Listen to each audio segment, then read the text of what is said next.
There's been a lot of talk about AI, and what we have found is that that buzz cycle tends to wear off. I'm not saying that AI is going to wear off. I think it's going to be here for the long haul.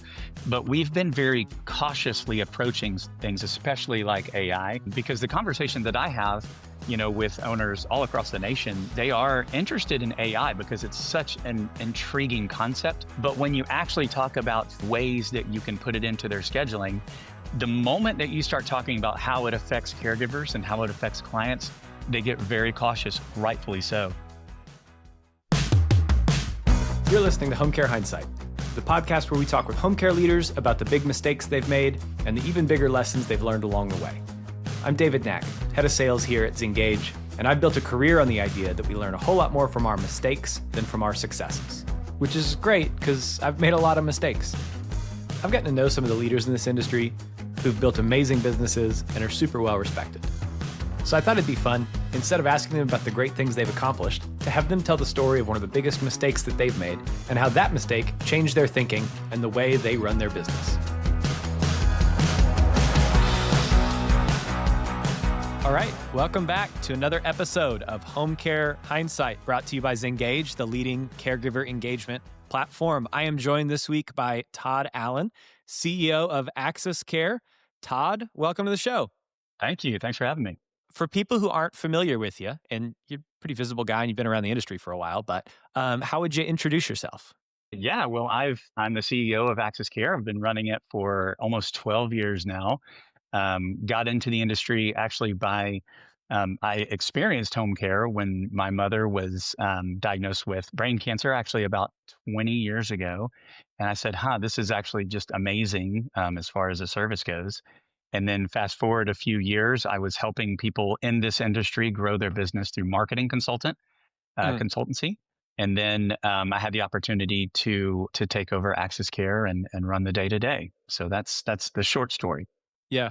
And kind of to dig into the longer story, because you've been here, kind of from the beginning of when scheduling platforms really took off within home care. And so tell a little bit of the story of AxisCare and how you guys have grown and what you see as kind of the next steps for you guys as a platform and an organization.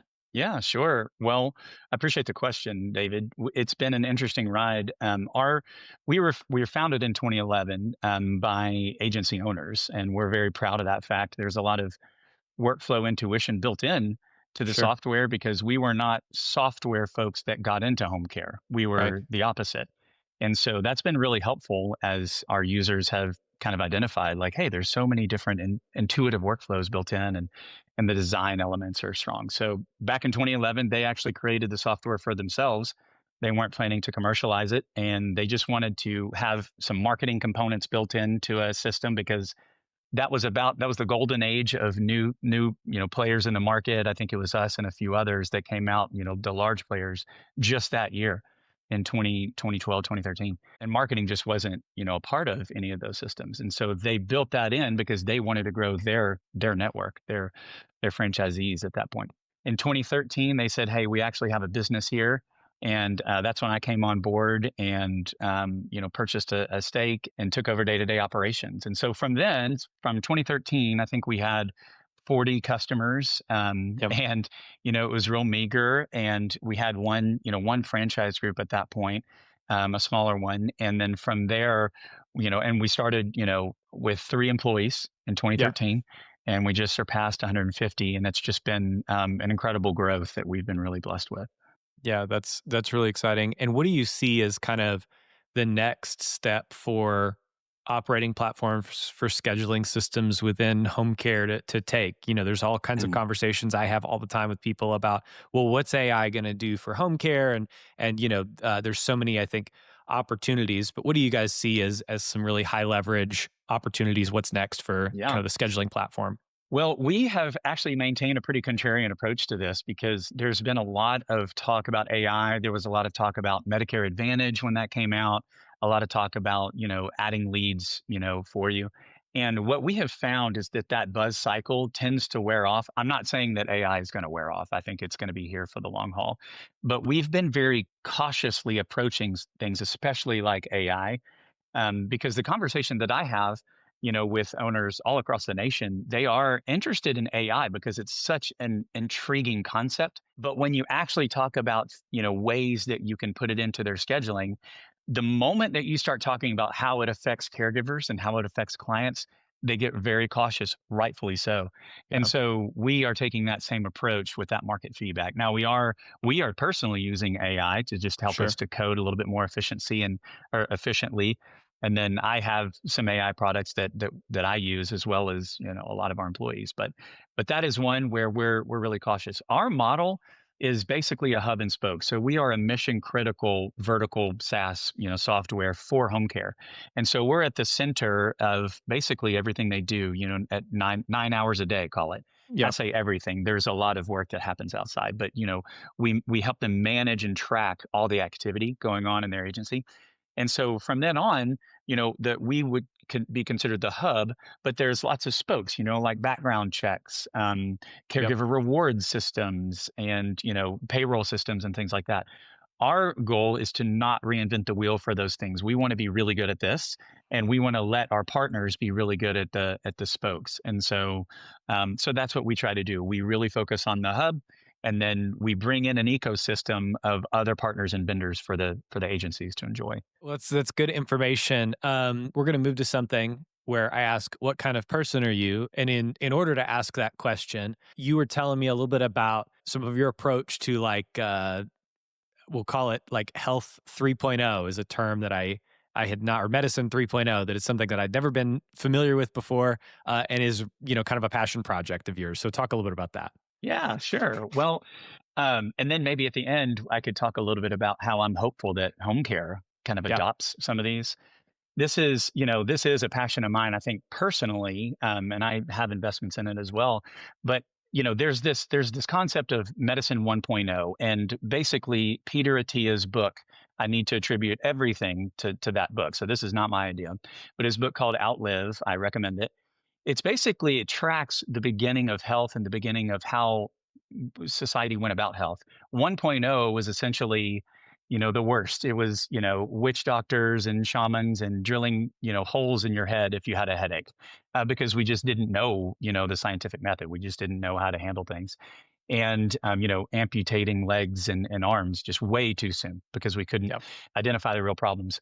2.0 was basically came with the advent maybe 150 years ago of the scientific method. Penicillin was huge, and we were able to really reactive but very well handle the sicknesses that came up. Yeah. Like broken bones, we figured out how to set them non-surgically or whatever. And so we got really good at that. So right now we're in medicine 2.0, and basically what Atia posits is that 3.0 is where we want to get to, and that is a proactive approach to Sure. health. And so, those are things like, we've heard it all before, but, watching what you eat and, caloric restriction, and even some things that I get into, like cryotherapy, sauna, red light therapy, even infusions. So I do infusions every other month because of the bioavailability of different vitamins that we just don't get from the American diet. And so I'm really into fitness and health, and so I get into that, and my wife makes fun of me, and so I'm used to that. But there's the spectrum of like what's normal, and if anybody has heard of Brian Johnson, there's a Netflix documentary out there called "Don't Die." That would be the very far end of the spectrum, Yep. all the way to I don't care about health. Well, I think we could come towards the middle. Were you going to say something to that? I was just going to ask the question, when you say infusions, I'm understanding you to mean you're not taking your son's blood and putting it on your own No, body, which is of course that's what what. Brian Johnson is doing out there, which is to me wild. No, yeah, I can't see me getting into that. No, Yeah. that's not. But no, it's basically like an IV, that you would get at the doctor if you're low Yep. on fluids. And we're not necessarily all low on fluids, but the vitamins that we're not getting from our diets, that I'm getting them replenished in that way. So Very cool. all that to say, to bring it around to home care, I was just kind of tossing this idea out to a friend at Home Care 100 a few months ago, and it got some decent reaction. Is that I think home care, there's even in just AxisCare, there's hundreds of thousands of caregivers that we're helping to manage. And that's just one software. There's millions of caregivers out there. We have an army of home care soldiers. And if we could educate them on some things that 3.0 could do to help the seniors in their locales, I think we would see health span increase, longevity. I think we could see quality of life increase as well. Not to mention the caregivers learning those things for themselves, and Sure. they would be happy to be trained in that way, and their job satisfaction rates would increase. So that's just some kind of future state dream board things that I've been thinking about. Yeah. Well, I love that. I have a couple of follow-up questions here because this is something that I feel like I could get into, but I've got to limit the number of hobbies that I have. My current supplement regimen, such as it is I do a multivitamin, I do like a prebiotic, probiotic. They're both gummies, which I like. And then I remember to do creatine sometimes. What, in your experience, is the supplement you feel has made the biggest difference in your like day to day, the way that you feel? Yeah, yeah. I think I can point to one, but I think it's a combination of Sure. many. I take about 50 a day, which I know is stupid, but I take this one blend, and it's just a brand, and I don't necessarily, advertise this brand. I don't have any stake in it, but it's called AG1. Yeah. And I've heard, people talk about that. It's athletic greens. And so we don't get as many greens as we should, Yep. as a society. And so there's also prebiotic and probiotic in that as well. Ashwagandha, which is this African root that's really come into the forefront, a little bit more mainstream. It Yeah. typically helps you sleep. So people take it for a stress reducer. It's like a synthetic cortisol basically release. So I would say the AG1 has really helped. Cool. Yeah. I have this is adjacent. I tore my Achilles like 2.5 years ago now, and I'm still a little bit unbalanced. There was like a massage person at a conference that I was at, and she's like, "Hey, why are you so?" And I was just like, "It's my body's weird. It's fine." But one of the things that I've gotten into lately is barefoot shoes with a wide toe box. Because, like, as your toes get scrunched inside your shoes, we've lost every listener, Todd, by the way. But as your toes get scrunched in your shoes, it limits blood flow to like your feet, and that can lead to all kinds of lower body injuries. And I want to live for a long time, and I want to keep playing sports for a long time. I'm back playing basketball again, and There you go. ultimate frisbee and all those kinds of things. So, anyways, I got some shoes in the mail yesterday, and they are the best shoes. That I've ever put on my feet because they get this super wide toe box. My feet feel like Hmm. just walking around with appropriate arch support, but other than that, like totally barefoot. Big fan. That seems like in the realm of normal. I mean, I don't think that that's weird at all. I think there are some definite weird things, and if anybody does want to check out that documentary called "Don't Die," I mean, have you ever heard of grounding? Like that's a thing. Grounding. Yeah, it's where you go barefoot and you walk outside and plant your feet in the dirt, and it's supposed to Okay. be kind of. I think it's more of like an emotional, like a psyche Sure. kind of Yeah. centering your chi or something like that. So I Yeah. I don't do that, but I thought you were going there with the No, whole no, no. barefoot thing. No, just regular shoes to keep my toes moving around. Yeah. That's all. Well, I'll Well, just say not to say that if any of your listeners do that, that's yeah. not, helpful. Yeah. You can do whatever you want. Yeah. Don't take your kid's blood is the rule. My Yeah. my big takeaway from this conversation. I keep my own blood most of the time. Okay, great. Well, you are somebody who's been around the home care industry for a while. I mean, you're involved in, of course, AxisCare, but some other stuff in the space as well. You've accomplished a lot, but we're not here to talk about any of that. Instead, I brought you on this show to talk about the big mistake that you've made in your career and the way that it changed how you think about your business. So, Todd, what's your big mistake? Yeah, well, I've given this a lot of thought, and first of all, there's too many to count, the Sure. mistakes that have been made. And, I talked to my wife, and you can get a lot of good ideas on mistakes you've Yeah. made if you go to your wife, by the way, Yep. which is great. And the main mistake that I think that I made was more of a mentality shift that happened Yep. for me about 6 years ago. And if you're familiar with the parable of the talents, right? So there's Yep. a landowner, and they have talents, and they give one of their people five, another one two, and then another one one, and they go on a trip, and they're like, hey, make this work for you, and we can share in the spoils or whatever.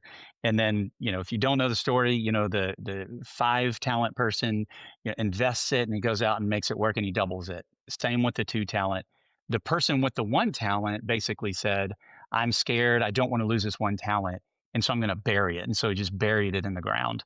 And the landowner came back and was like, "Hey, what's going on here? The 5 and the 2 at least made it work. You could have at Yep. least gotten interest or something." But and so it didn't go well for that person. Well, fast forward, I'm in a roundtable group with other CEOs in Texas, in my locale here, and one of the people in my group, another CEO, 6 years ago, said, "Hey, you're acting like a one talent, leader. Mhm. So you are sitting on this. You're a part of an excellent industry. You have a really good product." I was also told this by Aaron Markham, who used to run Home Care Pulse, and he's still around as an EOS implementer, and he's doing awesome at Entree Thrive. And anyway, they basically said, "You're not leading with your chest. You're not really getting out there and being aggressive, throttle down with growth. You're just trying to make sure that everything stays, Mm. well and perfect." I learned a really good lesson that day that if you spend too much time perfecting your company, then you're not going to grow. And so I realized at that point I was too risk averse, and Yeah. I learned how to be a little bit more risk tolerant that day and be more entrepreneurial. So basically I was on my heels, and I that was just my posture. And since then, I've been playing to win versus playing not to lose, if that makes Yeah. sense. Yeah. And so, like that, from that mentality shift, which is, of course, super important, practically, what did that look like for you and for the team and the different departments within your organization? Yeah. Well, I mean, high level, it was more investment. It was just Yeah. more investment, more funds put back into the company. Sure. And, before that point, I would basically make decisions like, can we afford this? How risky is this going to be? ROI. And I was really a little bit too hyper focused on that. And then after that, I said, hey, let's do some calculations. Obviously, everything needs to be, a calculated risk. But that calculation was a little bit more loose, and I was okay with accepting a wider delta of risk. And Sure. so we just put more money into product engineering and sales, and then traveling around with conferences. I mean, if anyone has ever been to Home Care 100, like for vendors, that is 6 figures just to walk in the door as a vendor. And so that was one that we had, was a calculated risk. But anyway, we started going. That was just an example. Yeah. And if I'm a home care owner listening to this, it's the question of like, okay, I'm ready to make this mentality shift of I want to grow the business rapidly. I want to expand. I want to be, take bigger swings and bigger risks. And I think as that relates to, probably primarily the marketing and sales function, there's kind of a brand component to this change in identity and self-conception trickles down to the way that you present yourself and talk about yourself to the market. And so can you think through like on your marketing team, which you have, or the way that you thought about like what is AxisCare, who is AxisCare as a company, how did this kind of mentality shift impact that part of the business? Well, from a marketing and branding, I mean, we were just trying to say, hey, we want to go out there and we want to say exactly what we want to say, the truth. And obviously that is always the case, but we never wanted to say we're number one. Yeah. We want to say we never wanted to say like we're the best. We just thought maybe there was too much hubris baked into that statement. We realized based on market feedback and our own customers and reviews that, maybe we were. And so at Yeah. that point, we started saying, hey, so that was a little posture change, Yeah. specifically. Did that help answer your question? I think it does. And it kind of comes back to, I think if I'm a home care owner, Hmm. unless I'm huge, it's probably really hard for me to say credibly, I'm the best home care agency in XYZ area for every single client. Right. But I think defining what your ICP is, your ideal client profile, and to say, look, I'm really, I got into this because mom had an Alzheimer's diagnosis. And we have invested in a bunch of training and resources for taking care of clients with dementia. And so I can say, because I'm kind of niching down a little bit, right? Like if you guys wanted to say we're the best operations platform for all businesses, that's a Hmm. really hard thing to do, unless you're like Oracle or something, I guess. Yeah. But you guys have decided on home care owners as your market, and so I think same kind of thing. Like I could decide, we're the best in our area for taking care of this particular client type, and here's Hmm. the kinds of outcomes that we get, and all those sorts of things. And so I think there's kind of if I'm an agency owner, I'm thinking about this. It's okay. There's a way in which you can really have a better vision of who your client is, and be able to reflect that back to who are we and what do we say about ourselves and what are the things that we're trying to accomplish. And so, Hmm. I guess to turn that around on you, like to what extent did your client footprint and the kinds of folks that you'd seen and the outcomes that you delivered feed into this kind of motivation and drive to continue to serve this market and really increase your investment and, velocity?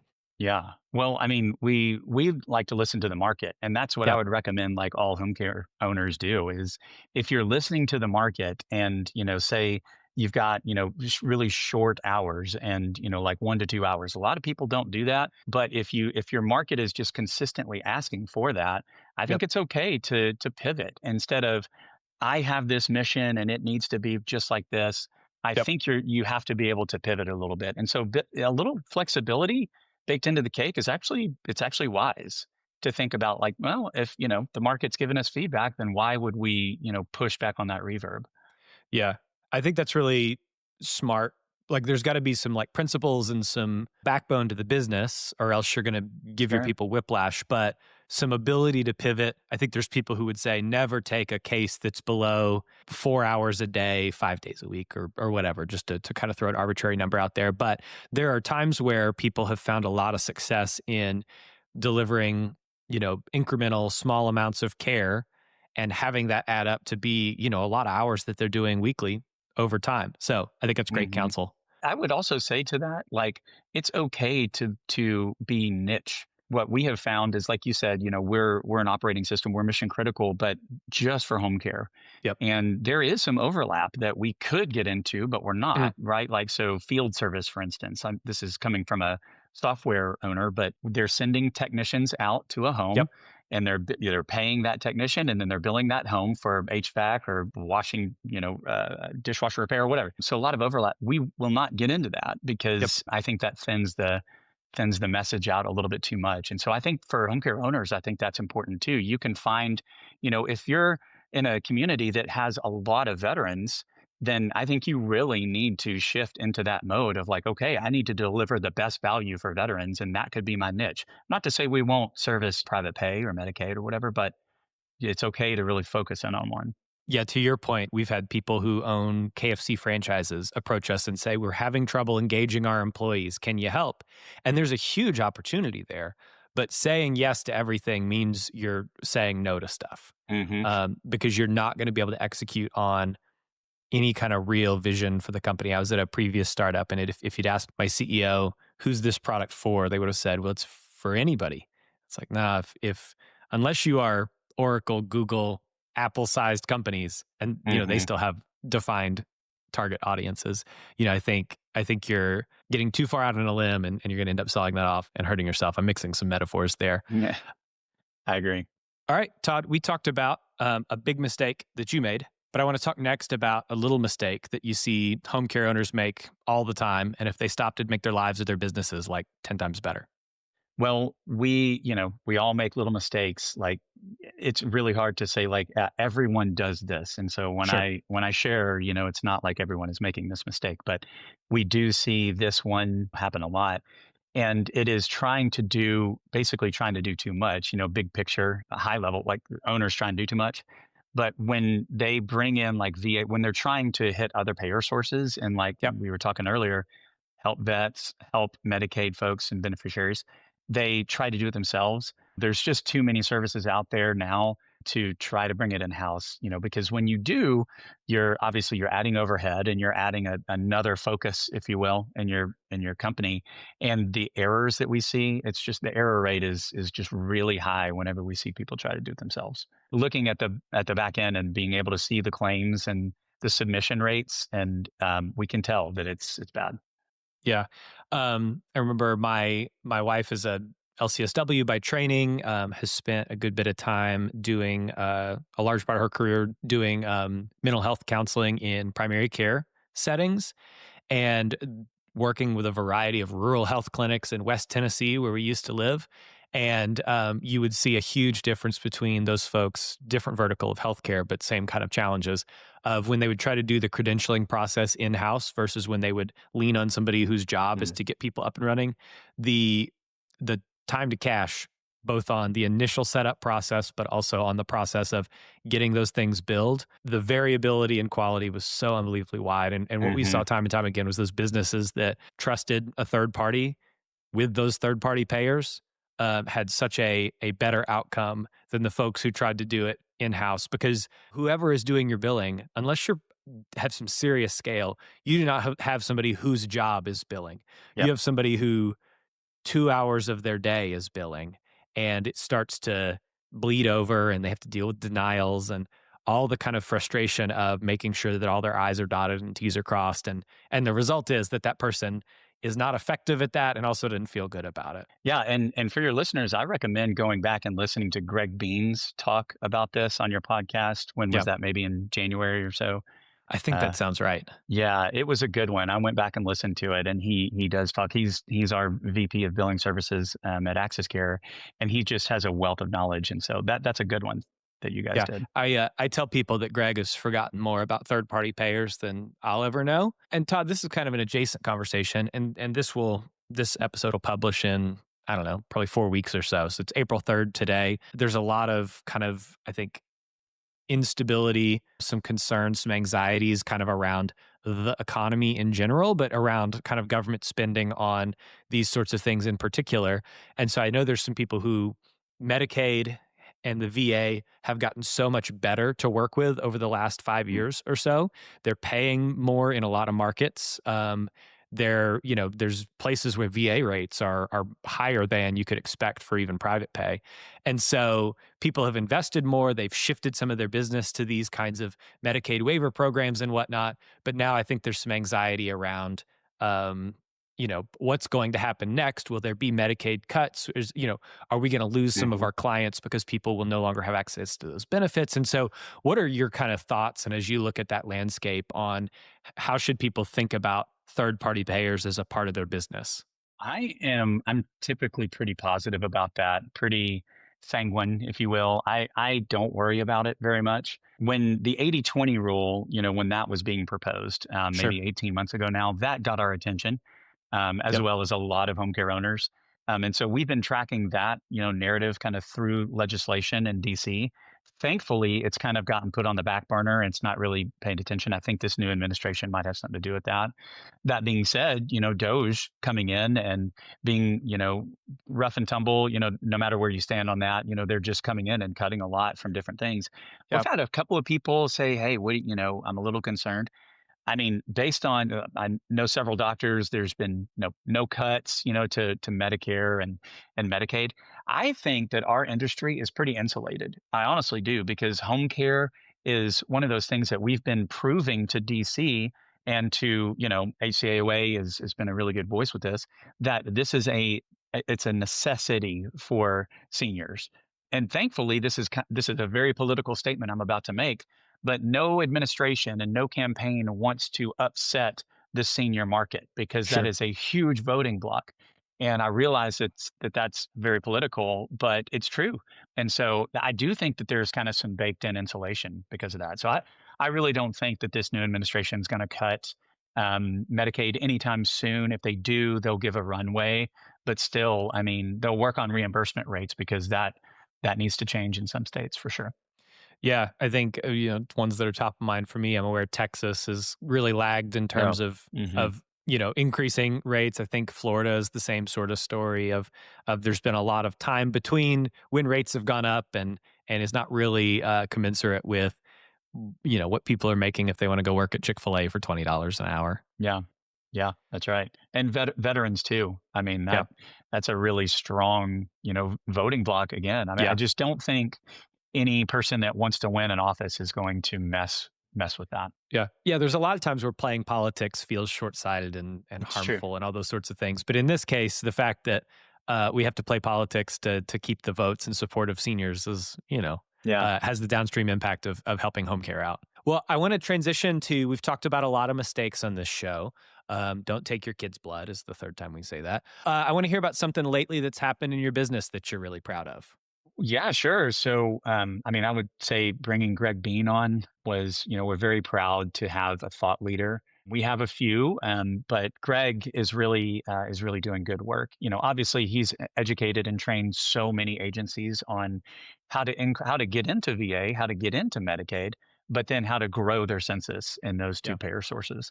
And so that is something that we are really proud of. And I would Yeah. say honestly, we really focus on user reviews. And so if we are CSAT, which is customer satisfaction, and NPS, I would recommend, for home care owners to really pay attention to that because, Yeah. NPS is Net Promoter Score, and it basically tracks who are your detractors and then who are your basically raving fans. Yeah. And you want to, there's benchmarks and things out there, but if you're not paying attention to that, you don't know what your customers think about you. Yeah. And that's kind of a recipe for failure, I think, in the future. Yeah. I want to pick your brain on one thing before we get off because you shared that you've grown from 3 people in 2013, is that right? Mhm, To mhm. over 150 today. That's a lot of reps of hiring. Obviously, you're not doing every bit of that, but your team has figured out how to grow a team full of people who really connect to the mission and embody the values of the organization. And so, for folks who are thinking about increasing the footprint of their office staff who are thinking about bringing on more caregivers, what are some things that you've learned through a whole bunch of hires? I'm sure not all of them worked out perfectly, that might be applicable to our audience. Yeah. Well, I mean, for me, I hired a culture, and I train our leaders to hire for culture, not skill. Now, there's obviously it's great if there is skill, and we like to see that on resumes and an experience. But if you default to skill being the most important, but then you get that person and they're toxic to the environment, that will cause way more damage than if you hire someone that doesn't have as much skill that you can train. It's really hard to teach, things like a soft heart or, Yep. a compassionate support representative. It's an empathetic person. It's really hard to teach those, emotional IQ type of Yeah. characteristics. It is so much easier to train people the skill than it is Yep. culture. I know that's kind of high level, but does that answer your question? Yeah, no, I think that's really helpful. And I think a piece of that is you guys have had to define what AxisCare's culture is. And so Hmm. I think that sounds like a really important exercise for everybody. If they've not already defined, what is our culture? If the answer to that is like, I don't know, like we like work hard and stuff, then it's a good opportunity to like kind of identify those values and create some framework around that. Yeah. What is our culture? Can I share a little story about that? I Sure. used to not be a big believer in core values. There are different people that respond to different things in professional, leadership and management systems. I was one that didn't really respond well to core values, meaning, okay, I know I have a job to do Yep. and I have people to serve, but it's just kind of baked in. I don't need something on the wall or, emailed to me all the time. I Yep. have really changed my thinking on that over the last, I'd say, 10 years. Yeah. And we do have three really strong core values. They're on our website. I won't get into them, but I'm a believer now. I used to not be, and I used to think, oh, it's a little hokey. Yeah. But I see the really successful home care owners when I visit them or see them at conference. They are a believer. They're truly believers in their own core values, and they have core values. They say them clearly and often. Yep. And I firmly believe that that's a big help to any organization in our industry. Yeah. The first like real job I had in my professional career was at a nonprofit in West Tennessee called the Star Center and served people with disabilities. Ironically, we had Mm, a like Medicaid waiver program for home care there, and mm. so that was kind of my fairly early in my career. I did some branding for the home care agency, and it's kind of funny full circle moment. But every single person at that organization could tell you what the mission of the organization was, and that's unique. You got to And make it an easy mission to remember and repeat, but also it's got to be said enough that it really gets ingrained in the people who are working there. that's right, especially in such a personal industry like this one. Yep. You know, it's so important. And with your caregivers, if they know that too, then they're Yep. the ambassador in the homes of your customers. Yeah. The gong that I've been banging recently is one of the Gallup Q12 statements, which is a measure of employee engagement and culture and all that kind of stuff, is the mission of my company makes me feel my job is important. Mm. And I think so many Hmm. caregivers feel that the work that they do is important, but that does nothing to differentiate you as an employer because they're doing that same work with their client when they work for you or the, other agency or two they're currently working for, another 3 to 5 that they've worked for previously. And so the question is, how can we make our company stand out as adding meaning to their work? And it's really hard to do because there's no water cooler in home care and because it's distributed and it can be lonely. But the agencies, I think, Todd, to your point, that are really successful have a really well-defined sense of values and purpose and mission. And that if you can make that trickle down to your caregivers who are on the front lines, that has such huge ramifications for the rest of the business. Absolutely. If there was a way to capture on the ground, that caregivers could say, "Hey, can we have a survey or something like that to the client where you're tracking their NPS, you're tracking their customer satisfaction." I think that that's huge. We have a North Star metric, talking about the why behind, what we do. As a software company, we're typically behind a computer screen and we're Sure. never in front of a client or a Yeah. caregiver, unfortunately, and rarely in front of agencies. But our North Star metric is seniors served per month. So Mm. that is our one goal that everyone could tell you what it is. By the end of this year, we have this goal of we want to help agencies serve this many seniors, and it's Yeah. hundreds of thousands, but that's our goal, and it really helps people like, oh yeah, it's not just a software company; it's Yeah. we're helping seniors here. Well, and all those other incentives are aligned behind that, right? Because that Hmm. that obviously that ties to revenue, that ties the impact on the business. I think keeping that North Star metric in mind, everything else in the business falls into place. Yeah, Okay. agree. Well, this has been really fun. Before we get out of here, what do you want to plug? I mean, I would plug actually just the concept of thinking about your health a little bit more. I mean, I could say, a little bit about AxisCare, but I'm not going to have a backdoor sales approach really. I have found so much satisfaction in getting into things like cryotherapy. And I know that it's not mainstream just yet, but I mean, no one wants to go and freeze for 3 minutes every day. But that is something that if you will at least be open to cold showers or something like that, I have been sick less, and I have felt so much better in the last 2 years since I've been doing it that, I just wanna plug that in general. Like, altruistically, if you'll just try something new and uncomfortable, I think that's gonna be good. Well, and I think I was at an event and one of the owners there said that her big goal for the year, and we know how many people have kind of poor work life balance in this space, was to go to the gym 100 times this year. And I was like, that is such an Nice. amazing goal, Yeah. because like I've said this recently. This home care will kill you if you let it. Mm. And really taking ownership of your health, I think is so important to do. And you can always take kind of one more step. Go like walk a little bit more if you like to jog, do that more. Figure out what works for you and what makes you feel better, because that's the purpose of all this fitness and health stuff, anyways. Yeah, and a lot of that stuff is habit stacking. We have a lot of Yeah. employees. I got basically a benefit so that they could go to a local cryotherapy for like Oh, almost cool. nothing, Yeah. and I just baked it into our benefits plan. And then a lot of our employees now are having those walking pads, like Yeah. at their desk, Yeah. and we see their desk raise up in a Zoom, and I'm like, all right, Yep. get after it. It's great. So I love it. That's awesome. Well, Todd, thank you so much for coming on the show today. This was really fun. You bet. You bet. Anytime. Thanks, David. On behalf of the team here at Zengage, thanks for listening to the show. We'll be back next week with another episode, so be sure to subscribe wherever you listen to podcasts on Spotify or Apple or YouTube. Leave us a rating while you're there. It helps other people find the show. If you have comments on the show, drop me a line, david@zengage.com. Would love to hear from you, chat with you there.